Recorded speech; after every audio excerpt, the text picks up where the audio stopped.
I've continued my retopology and added a wing on one side, and I've also done the tail very, very roughly. Because I haven't just created half a mesh, and because I haven't made what I have done in the center symmetrical, if I use the mirror tool, it kind of creates two overlapping meshes, and there's very little I can do about that. But it wouldn't be complicated to mirror this across. I would just have to subdivide it, select all these center vertices, and move the median position here on the x-axis to 0, and make sure it's aligned. And the object is on 0 on the x-axis with everything on one side of that axis, and then use the mirror modifier. I don't want to do that, it's a bit tedious, and if I wanted to use the mirror modifier I could have just created it symmetrically. Because I don't particularly want the mesh to be 100% symmetrical, because I want it to look very natural and quite realistic, and because I'm using a shrink wrap to retopologize it, I can just create another wing. And because the wing is so simple, I can just remember the numerical inputs I give when doing it, like E, X to extrude on the x-axis, and I can press 2 and enter to go 2 meters. But I will demonstrate the mirror modifier. So with the mesh selected on the properties thing window, under object modifiers, click on add modifier, mirror under generate, and that mirrors it. And as you can see, there's overlapping things here, and I can click apply, and you can select the axis or change it and change other settings, and select if you want to take the U and V coordinates and mirror those, but at the moment there are none on this object, and click apply to apply that to the object permanently. I advise saving before you do that, especially before you apply it. Before you apply it, it's fine, you can make changes and easily close it, and that'll get rid of the modifier completely. I'm just going to undo that for now.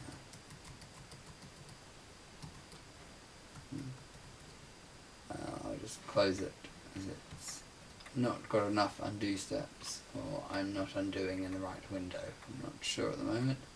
It doesn't matter. Another thing, I've hidden the sculpt at the moment. I've done that in the hierarchy view window here. By clicking the little eye, I can enable viewing of the sculpt and disable viewing of other objects which are not selected. I can press A to deselect all, and A toggles that. And I can hide the cube and show you just the sculpt. There is also a toggle button for selectability and if it renders when you render, but I don't use these very often because once something is hidden you can't select it anyway. I'm now going to continue this and finish it up and move on, but there is no need for me to do that and show you.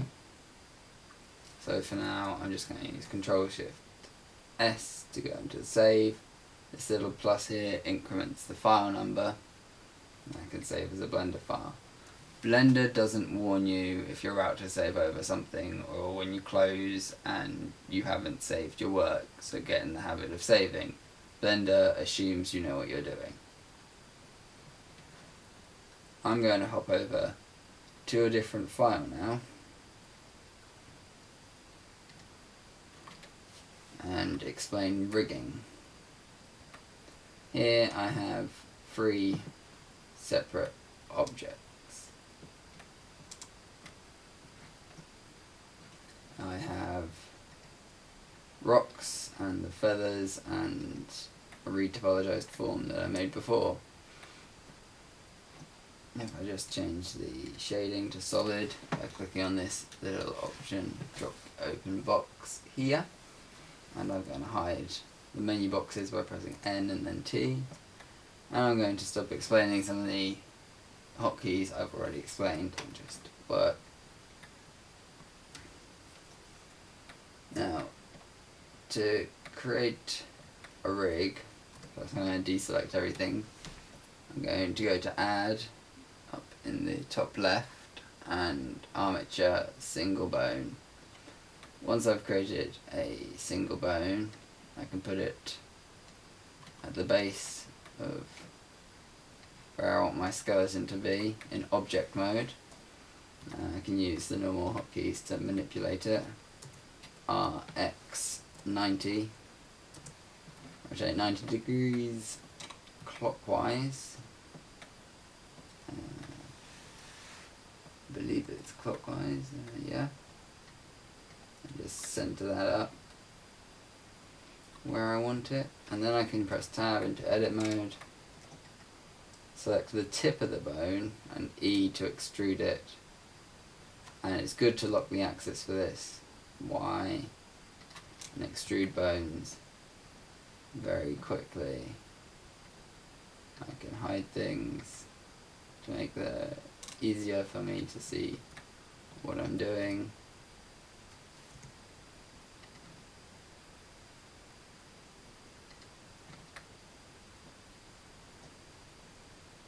And adjust things accordingly.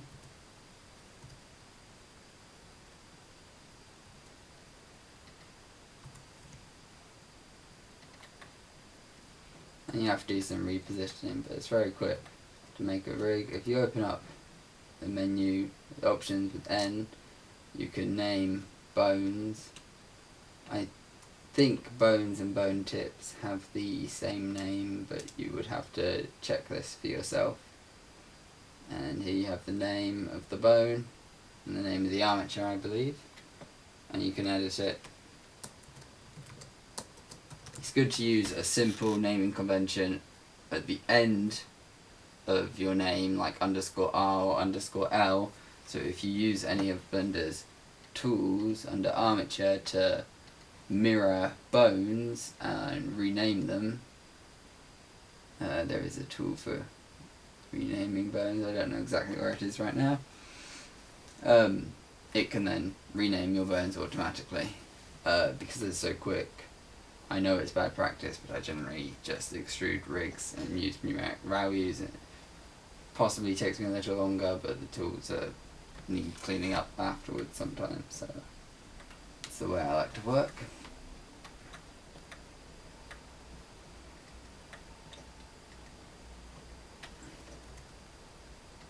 And these rigs, when you extrude, will be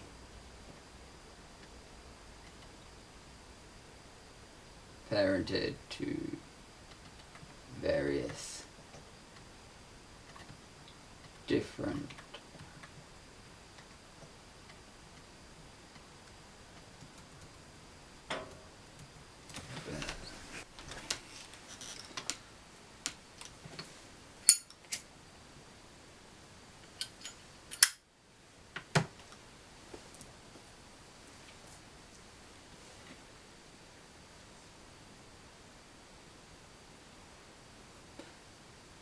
So, this is the simple rig that I've just extruded from that single bone armature.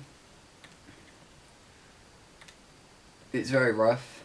I haven't given it any constraints as it's not very complicated, and I might need to add constraints later if there are any serious problems with the weighting, but I think I shouldn't need any for this particular rig. And because Blender has a pose mode where you can only select the bones and it's very easy to manipulate the bones, and because I'm doing the programming for our game Peng, and I know that I don't need the rigs transform to be 000 for any particular reason, I don't need to use handles, and I don't mind animating directly onto the bones for this rig.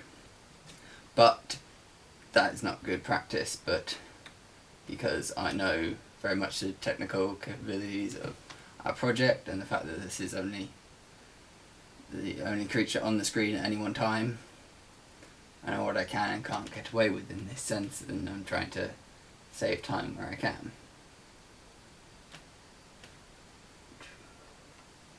The only thing I need to watch out for is the individual bone axis, which if you go to the properties menu under object data and display, there's an axis checkbox which if you zoom in shows the individual axis for each bone, and I want these axes to basically line up with the world axis in some way so that I can manipulate them with the code directly. So that's the only thing I need to consider. Now I want that with the head in case I decide later on I've got time to add the extra feature of making the character look around at particular objects in the world. Now, to show you how to bind the rig, you select the entire rig. Well, that's a lie actually. You select the object, and then you select the rig, and then use the Control P hotkey to parent, and under Armature Deform, there's several options. I use with automatic weights, which gives pretty good automatic weighting to your entire object. And once you've done that, if you have a rig selected, you can go into pose mode, select individual bones, and it's a forward kinematic rig, so just rotate. You can move parts of the body, it's rigged to deform. Now, a couple of hotkeys for pose mode are Shift L to add a new pose, which will save the data of all selected bones in a rig, so you can quickly get from one pose to another pose. And here you will get options in the information part of the toolbar, and you can change the name. This is my bind pose, because it's the pose I've bound the rig to. Now, if you go with an object selected over into weight paint mode, you can see the paint colour values for the weighting of the bones. Here you can see this tip bone and its influence in red on the tip of the tail, and where it's blending with the other colour, the weight value is between 0 and 1, and that means that it will deform, whereas here it's weighted to 1 and it will just stay in the same shape but move with the bone exactly. And that is basically how weighting works on the rig, with each vertex has a value of 0 to 1 assigned to a particular bone.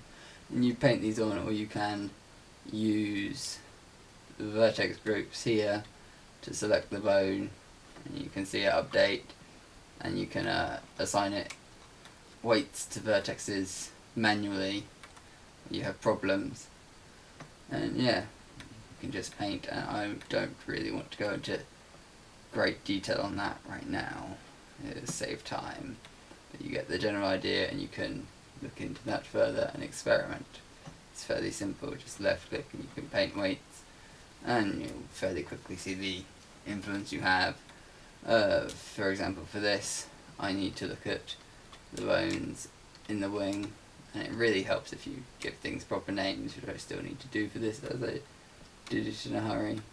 But here you can see the weighting gets reduced towards the edge of the wing, and I don't really want that, as then it won't move as the rest of the wing moves and it won't look natural. So I want to increase this weighting a bit, make it stretch out to the edge of the wing. You have to be careful not to paint over onto other objects, because you don't want the wings to have any influence over these vertexes. I think you can change the values in the toolbar here and set the weight you're painting to 0 to delete painted weights. And there's also a strength, jitter and radius values that you can play around with. And if you get vertexes moving around strangely, just stray vertexes that stick out dramatically, it's a problem with the weighting, and you need to adjust it so it's averaged out, and this is normalizing the weights, which you have auto normalize as an option in Blender to do this for you, and that's actually a very good, helpful tool. There's a little hammer icon in Maya that does the same thing for rigging. And I also want to just look at the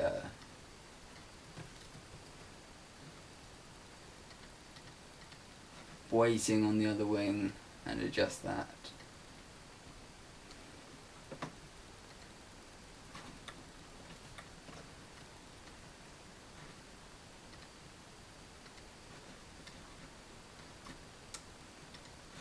This is quite an artistic task that can take a lot of time and can be very, very frustrating.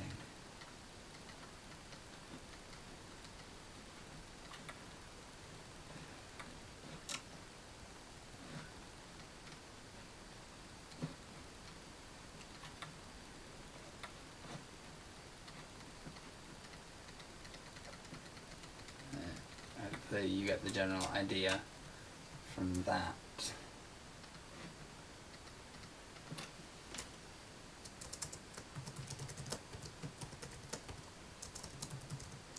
It's always good practice to save before and after doing any major changes and keep lots of different files in case anything happens. Although Blender's fairly solid, the only thing I've found makes it crash is opening too many other programs and leaving it minimized for a long time, or trying to open two windows at once.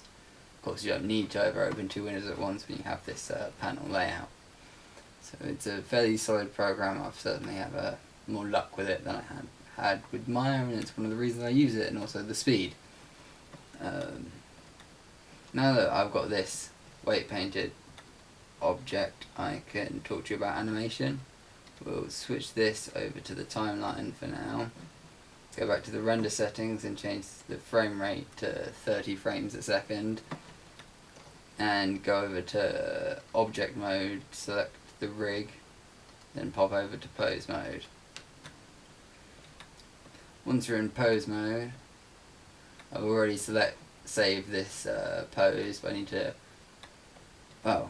jump in and start animating. I can go to Z to get the wireframe and select any bone, although I don't need to go into wireframe. I can select the bones by just clicking there anyway, and it's pretty good at selecting the bone that's roughly where you're clicking.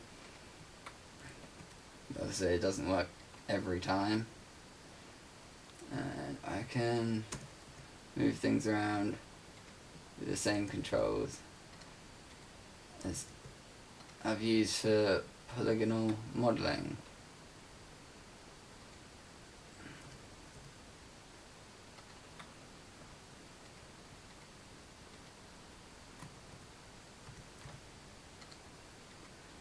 So you can very quickly create a pose or two and select all of the joints and Shift L and add a new pose, name your pose,